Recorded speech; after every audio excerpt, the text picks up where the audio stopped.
வணக்கம். சொல்லாமல் தொட்டு சென்ற காதல் அத்தியாயம் 3. கருவறையில் வீற்றிருந்த சிவபெருமானை நோக்கி கண்களை மூடி வேண்டிக் கொண்டிருந்தாள் சவிதா. மூடிய கண்களுக்குள் பரவிய இருட்டை போல கருமை படர்ந்திருந்த தன் வாழ்க்கையை நினைத்து ஏன் இப்படி செய்தாய் என்று மானசீகமாய் ஈசனிடம் சண்டையிட்டு கொண்டிருந்தாள். பொதுவாக ஒருவர் வாழ்வில் தீராத துயரம் நடந்துவிட்டால் கடவுள் என்று ஒருவனும் இல்லை என்று வெறுத்து கடவுளை ஒதுக்கி வைத்து விடுவர். ஆனால் இன்று வரை கடவுள் மேல் வெறுப்பு கொள்ளாமல் ஏன் இந்த வாழ்க்கை, உன் செய்கைக்கான விளக்கம் என்ன என்று கேட்டு கேட்டு சலித்து விட்டாள். பதில் மட்டும் கிடைத்தபாடு இல்லை. மனம் உருகி வேண்டிக் கொண்டிருந்ததால் அர்ச்சனை முடித்துவிட்டு வெளியே வந்த அர்ச்சகர் அவளை தொந்தரவு செய்யாமல் கடந்து சென்றார்.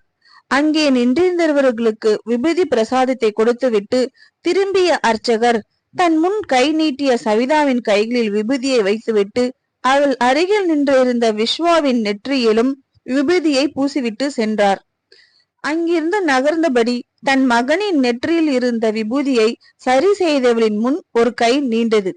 திடுக்கிட்டு நிமிர்ந்து பார்த்தவளின் முகம் அங்கே நின்றிருந்தவனை கண்டும் சிரிப்பில் மலர்ந்தது.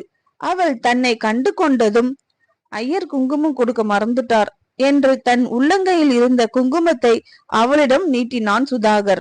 இடர் பிரியாமல் புன்னகைத்தவள் அவன் கைகளில் இருந்த குங்குமத்தை தன் விரல்களால் சிறிது எடுத்து தன் மகனின் நெற்றியில் பூசிவிட்டவளை தான் ஆராய்ச்சியாக பார்த்திருந்தான்.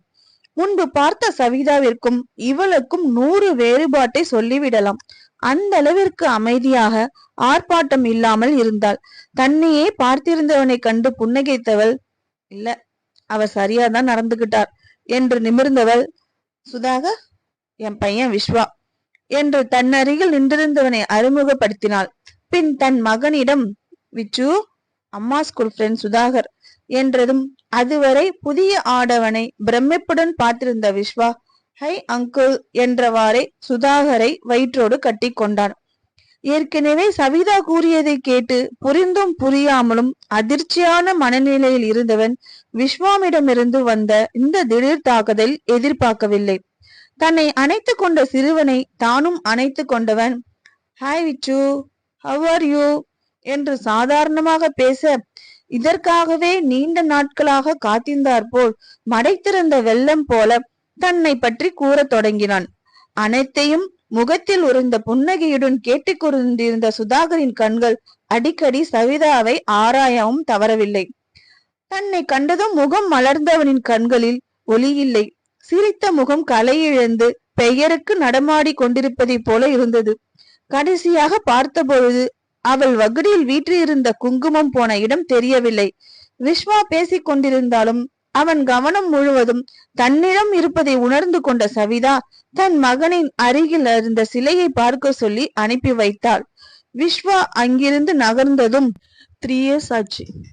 காலேஜ் விட்டு வீட்டுக்கு பைக்ல வரும்போது அதற்கு மேல் பேச முடியாமல் திணறியவளை பார்க்கும் திறனியற்று அவளுக்கு முகத்தை காட்டாமல் திரும்பி நின்று கொண்டான் சுதாகர். இன்னும் அவள் காதுகளில் என்னக என்று அவள் அழைத்தது ஒலித்து கொண்டிருந்தது. சொர்க்கத்தில் வாழ்வதாய் கூறினாளே, தன்னை ராணி போல உணர வைக்கின்றான் என்றாளே, ஐயோ அவளுக்கா இந்த நிலைமை? பட்டாம்பூச்சியாய் எந்த கவலையும் இல்லாமல் சிறகடித்து பறந்தவளின் சிறகை உடைக்க எப்படி உனக்கு மனம் வந்தது என்று சவிதாவிற்காக கடவுளிடம் மானசீகமாக சண்டையிட்டு கொண்டிருந்தான். சுதாகரின் உடல் மொழியை கொண்டே அவன் தனக்காக வருத்தப்படுவது தெரிந்தது சவிதாவிற்கு.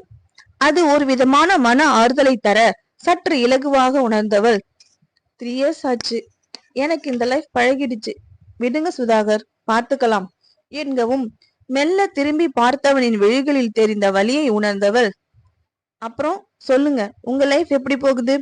எத்தனை பசங்க? லாஸ்ட் டைம் மீட் பண்ணும்போது உங்க ஒய்ஃப் கன்சீவா இருக்காங்கன்னு சொன்னீங்கல்ல, என்ன பேபி பிறந்திருக்கு? எப்ப ஊருக்கு வந்தீங்க? உங்க ஒய்ஃபும் கோயிலுக்கு வந்திருக்காங்களா என்று பார்வையை சுழல விட்டவாறு அடுக்கடுக்காய் கேள்விகளை கேட்டு பேச்சை மாற்றினாள். அவள் எதிர்பார்த்ததுக்கு மாறாக முகம் இறுகி போய் பிரகாரத்தின் ஓரத்தில் சென்று உட்கார்ந்து கொண்டான் சுதாகர். அவன் முகமே எதுவோ சரியில்லை என்று காட்டிவிட குழப்பத்துடன் அவன் அருகில் சென்று அவளும் உட்கார்ந்து கொண்டாள்.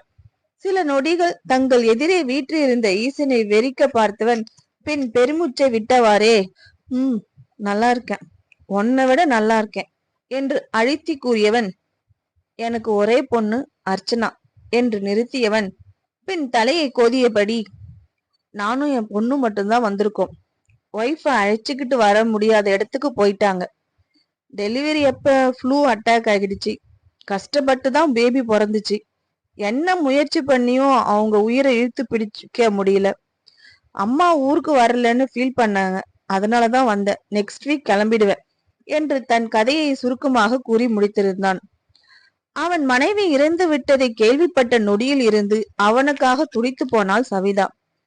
முன்பு அவன் வந்திருந்த பொழுது அவன் மனைவி 7ஆம் மாதம் என்றும் கல்யாணமாகி 1 வருடம் கூட ஆகவில்லை என்றானே. என்ன வாழ்க்கை வாழ்ந்திருப்பான்? ஏன் இவனுக்கு இப்படி ஒரு சோதனை என்று அவனுக்காக பரிதாபப்பட்டு வருகிறாள். கலங்கிய கண்களுடன் தன்னையே பார்த்திருந்தவனை நிமிர்ந்து பார்த்தவள், சாரி, என்னால என்ன சொல்றதுனே தெரியல. கடவுள் ரொம்ப கொடூரமானவர்ல. 1.5 year கூட உங்க ஒய்ஃப் கூட வாழ்ந்திருக்க மாட்டீங்களே. நினைக்கவே ரொம்ப கஷ்டமா இருக்கு என்று வருத்தப்பட்டவளை கண்டு புன்னகை புரிந்தவன், உன்னை போல எனக்கும் இந்த லைஃப் பழகி போச்சு என்று பதில் அளித்திருந்தான். அவனை அமைதியாக பார்த்தவள் பின் தொண்டையை செருமியபடி, நீங்க ஏன் வேற கல்யாணம் பண்ணிக்கல? பாப்பாவும் சின்ன புள்ள, போக போக அவளுக்கும் அம்மா தேவைப்படும்ல. உங்களுக்கும் தான், நீங்களும் சின்ன வயசு, பெருசா வாழ்ந்தது போல தெரியல. சாரி, தப்பா பேசியிருந்தா மன்னிச்சுக்கோங்க. நமக்கு தெரிஞ்சவங்க கஷ்டப்படுறத பார்க்க மனசு வரல என்றவளை புன்னகையுடன் பார்த்தவன், எனக்கு அப்படி ஒரு எண்ணம் இது வரைக்கும் தோணல. அப்படி தோணுச்சுன்னா கண்டிப்பா மேரேஜ் பண்ணிப்பேன் என்றவனின் கூற்றை தலையசித்து ஆமோதித்தவள், நான் வேணா உங்களுக்கு பொண்ணு பார்க்கவா? எனக்கு நிறைய பொண்ணுங்க கல்யாணம் ஆகாம இருக்கிறவங்க தெரியும். அதுல இருந்து உங்களுக்கு செட் ஆகுற போல நல்ல பொண்ணா பார்த்து சொல்றேன் என்று கண்கள் மின்ன கேட்டவளை கண்டு அவன் இதழ்களில் குறும்பு புன்னகை பூக்க சம்மதமாக என்று தலையசைத்து தன் சம்மதத்தை தெரிவித்தான். அதன் பின் இருவரின் மனநிலையும் லேசாக, பேச்சு அவர்களின் நட்பு வட்டத்தை நோக்கி திரும்பியது. மேலும் 10 நிமிடங்கள் கடந்த நிலையில், சுதா, இங்க என்ன பண்ணிட்டு இருக்க? யார் இந்த பொண்ணு என்றபடி அங்கே வந்து சேர்ந்தா சுதாகரின் அன்னை வரலட்சுமி. அவரை கண்டதும் பதறி போய் எழுந்து நின்ற சவிதா மரியாதை நிமித்தமாக வணக்கம் மாமி என்று வணக்கம் வைத்தவளை கண்டு கொள்ளாமல், நேரம் ஆயிடுத்து, கிளம்பலாமா சுதா என்ற அன்னையை முறைத்து பார்த்தவன் சவிதாவிடம், சவிதா, இவங்கதான் என் அம்மா வரலட்சுமி. மா, இவ என் கூட டியூஷன்ல ஒன்னா படிச்சவா, பேர் சவிதா என்று இருவருக்கும் அறிமுகப்படுத்த, நேக்கி உன் ஃப்ரெண்டுன்னு இப்போதான் தெரியறது, இதுக்கு முன்ன நீ சொன்னதா ஞாபகம் இல்லையே. குறைப்பட்ட அன்னையை கண்டு கொள்ளாதவன், அதான் இப்ப தெரிஞ்சிட்டியோனா, நீ கிளம்பு, நான் செத்த நேரத்துல வரேன் என்ற மகனை முறைத்து பார்த்தபடி கிளம்பியவரை தான் பயத்துடன் பார்த்திருந்தாள் சவிதா. அவர் தலை மறைந்ததும், உங்க அம்மாக்கு என்ன பிடிக்கல போல, ஒரு வார்த்தை கூட பேசல என்றவளை நிமிர்ந்து பார்த்தவன், இப்ப பிடிச்சா என்ன, பிடிக்கலாம் என்ன, நீ என்ன எங்க வீட்டுக்கு மருமகளாவா வர போற? ஃப்ரீயா விடு, அவங்க எப்பவும் இப்படிதான், கண்டுக்காத என்றவனை அதிர்ந்து போய் பார்த்தாள். இடியட், என்ன பேச்சு பேசுறான் என்று முதலில் கோபம் வந்தாலும் பின் அவன் எந்தவித உள்குத்தும் இல்லாமல் சாதாரணமாக கூறியது தெரிய அத்துடன் அந்த பேச்சை விடுத்தார். சரி, என் நம்பர் நோட் பண்ணிக்கோ, ஊருக்கு போறதுக்கு முன்னாடி எனக்கு கால் பண்ணு, அதுக்குள்ள எனக்கு தெரிஞ்ச பொண்ணுங்க கிட்ட பேசிட்டு உனக்கு சொல்றேன். ஊருக்கு போறதுக்குள்ள ஏதாவது நாள் செட் ஆச்சுன்னா பார்த்து முடிச்சுக்கலாம் என்ற சவிதாவை அழுத்தமாக பார்த்தவன் பதில் கூறாமல் தலையை மட்டும் சம்மதமாக ஆட்டினான். பின் விஸ்வாவிடம் சொல்லிக் கொண்டு கிளம்பிய சுதாகர் பிதாவின் தலையில் ஆசிர்வதிப்பதை போல கையை வைத்து வாழ்த்திவிட்டே சென்றான். வீட்டிற்கு வந்ததிலிருந்து ஏதோ சிந்தனையில் இருந்தான் சுதாகர். நீண்ட நேரமாக கவனித்திருந்த வரலட்சுமி, சுதா, மாமி கால் பண்ணா, ஊருக்கு போறதுக்குள்ள உன் முடிவு தெரிஞ்சுக்க அவ பிரியப்படுறாளாம், என்ன சொல்ல?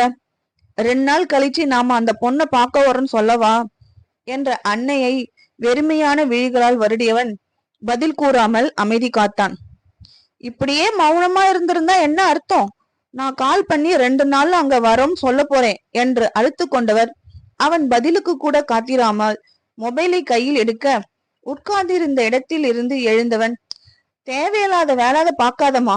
என்ன பண்ணணும் நேக்கு தெரியும். நீ யாருக்கும் போன் பண்ண வேணாம். செத்த நேரம் சும்மா இரு என்று பட்டுப்படாமல் பேசிய மகனை கண்டு கோபம் கொண்டவர், எது தேவையில்லாத வேலை? இன்னைக்கு கோவில நீ பார்த்ததுதான் தேவையில்லாத வேலை. தன்னை மீறி வார்த்தையை விட்டவரை கண்டு எழுந்து சென்றவன் செல்லாமல் அங்கேயே நின்று திரும்பி பார்க்க, பின்ன யார் அந்த பொண்ணு? இதுவரைக்கும் நீ தனியா எந்த பொண்ணு கூடவும் நான் பேசி பார்த்ததில்லையே. இது என்ன புது பழக்கம்? அதுவும் பல பேர் வந்து போற கோவில்ல. அப்பா கண்ணுல விழுந்திருந்தா என்ன ஆகி இருக்கும் என்று அன்னையை கண்டு சிரிப்பு தான் வந்தது அவனுக்கு. வெளிநாட்டில் வேலை செய்கிறவன், அதுவும் ஆண் பெண் சமம் என்று நினைக்கும் ஐடி ஃபீல்டில் வேலையில் இருப்பவனை பார்த்து தனியாக ஒரு பெண்ணுடன் பேசியது தவறு என்று எடுத்துரைத்த அன்னையை கண்டு தலையை ஆட்டி கொண்டவனின் நினைப்பு, மனைவியை இழந்ததால் இவர்கள் பிடியில் இவர்கள் இஷ்டத்திற்கு ஆட்டி வைக்கும் கை பொம்மையா நான் என்று கோபம் எழ, உனக்கே இது ஓவரா படல? நான் என்ன ஸ்கூல் போற பிள்ளையா? அப்பா பார்த்தா அடிப்பா திட்டுவான்னு பயப்பட. அவ என் சின்ன வயசு சைட்டுமா. ரொம்ப நாள் கழிச்சு பார்த்து பேசுறேன். அதுக்குள்ள என்னென்ன கதை கட்டுற நீ என்றவனுக்கு சிரிப்பு தான் வந்தது. நல்ல வேலை, சைட் அடிச்சதோட நிறுத்திட்டேன். இல்ல உங்ககிட்ட போராடியே என் ஜீவன் போயிருக்கும் என்றவனின் இதழ்களில் மென் புன்னகை. என்னது, சின்ன வயசு சைட்டா என்று அலறி தன்னை ஒரு மாதிரி பார்த்த அன்னையை கண்டு இதழ் விடிய சிரித்தவன் அவர் நெற்றியை ரப்பர் கொண்டு அழிப்பது போல அழித்தான். இப்போ நான் சொன்னத ரப்பர் வச்சு அழிச்சிட்டேன், பதறாத. நான் சைட் அடிக்கும் போது அவளுக்கு கல்யாணம் ஆகல. இப்ப அவளுக்கு கல்யாணம் ஆகி பெரிய பையனே இருக்கான், ஃப்ரீயா விடு என்றவன் மறந்தும் அவள் கணவன் இழந்ததை பற்றி தன் அன்னையிடம் வாயை திறக்கவில்லை. சென்னை செல்லும் பஸ்ஸில் அந்த அதிகாலை வேளையில் தன் மகனுடன் உட்கார்ந்திருந்தாள் சவிதா. பஸ் கிளம்புவதற்காக காத்திருந்த தந்தையிடம், நீ கிளம்புப்பா, லேட் ஆகிடுச்சு பார், நான் இறங்கிட்டு கால் பண்றேன் என்று வலுக்கட்டாயமாக தன் தந்தையை வீட்டிற்கு அனுப்பி வைத்திருந்தாள். அதிகாலை 2 மணி. பஸ் ஸ்டாண்ட் மக்கள் நடமாட்டத்தால் பரபரப்பாக இருந்தது. அந்த நேரம் பார்த்து மனைவியை பஸ் ஏற்றிவிட வந்த கணவன் மனைவியை தான் அவள் கண்கள் வட்டமிட்டன. மனைவியை சரியான இருக்கையில் அமர வைத்தவன் 1000 பத்திரங்கள் சொல்லி ஜன்னலோரம் நின்று கொண்டு கதை பேசி கொண்டிருந்த ஏக்கத்துடன் பார்த்தவளின் மனம் பாரமானது. இப்படித்தானே அவள் கணவனும் பஸ் கிளம்பும் வரை கூடவே நின்று எதையோ பேசி கொண்டிருப்பான். தன் கணவனின் அருகாமைக்காக ஏங்கியவளின் கண்கள் அவன் இழப்பை நினைத்து கலங்கி போனது. ஒரு நொடி கூட விட்டு பிரியாமல் கூடவே இருந்தது இப்படி பாதியில் விட்டு செல்லத்தானோ என்று மனம் கடந்து துடித்து கொண்டிருக்க, ஜன்னலோரம் உட்கார்ந்து வேடிக்கை பார்த்து கொண்டிருந்த மகனை ஆறுதலுக்காக அணைத்து கொண்டாள். விஸ்வாவின் விழிகள் பேருந்து நிலையத்தில் இருந்த அத்தனை தந்தைமார்களின் மீதும் ஆசையோடு தொட்டுவிட்டு வந்தது.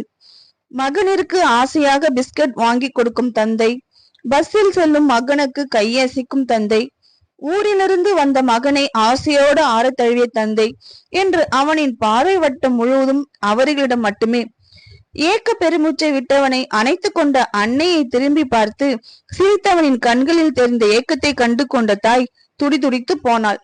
3 வருடங்கள் கடந்த பின்னும் இன்னும் கணவனின் இழப்பில் இருந்து அவளால் முழுமையாக வெளியே வர முடியவில்லை. ஒரு சின்ன விஷயத்திலும் அவன் நினைப்பு வந்து அவள் மனதை கொன்று குவிக்கும். இதோ இந்த சென்னை நோக்கிய 4 மணி நேர பயணம் முழுவதும் அவன் நினைவுகளை அசை போட்டபடியே வீடு வந்து சேர்ந்தாள். வீட்டின் கதவை திறக்கும் போதே கணவன் இல்லாத வெறுமை முகத்தில் வந்து அடிக்க சோர்ந்து போய் படுக்கையில் படுத்துவிட்டாள். 1 மணி நேரம் கழித்து சவிதாவை எழுப்பினான் விஸ்வா.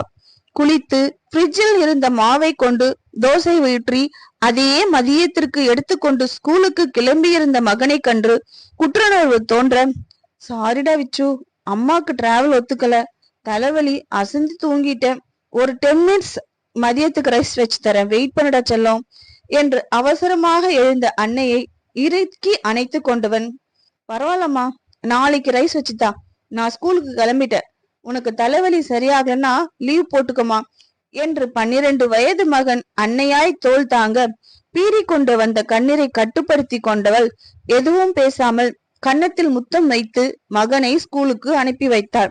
விஸ்வா கிளம்பி சென்றதும் இனி சோம்பி போய் படித்திருப்பதில் பயன் ஒன்றுமில்லை என்று உணர்ந்தவள் தன் சோகத்தை தள்ளி வைத்துவிட்டு காலேஜுக்கு கிளம்பினாள். ஹாய் நண்பர்களே, இந்த அத்தியாயம் பிடித்திருந்தா லைக் பண்ணுங்க, ஷேர் பண்ணுங்க, கமெண்ட் பண்ணுங்க. மீண்டும் அடுத்த அத்தியாயத்துடன் உங்களை சந்திக்கிறேன். நன்றி, வணக்கம்.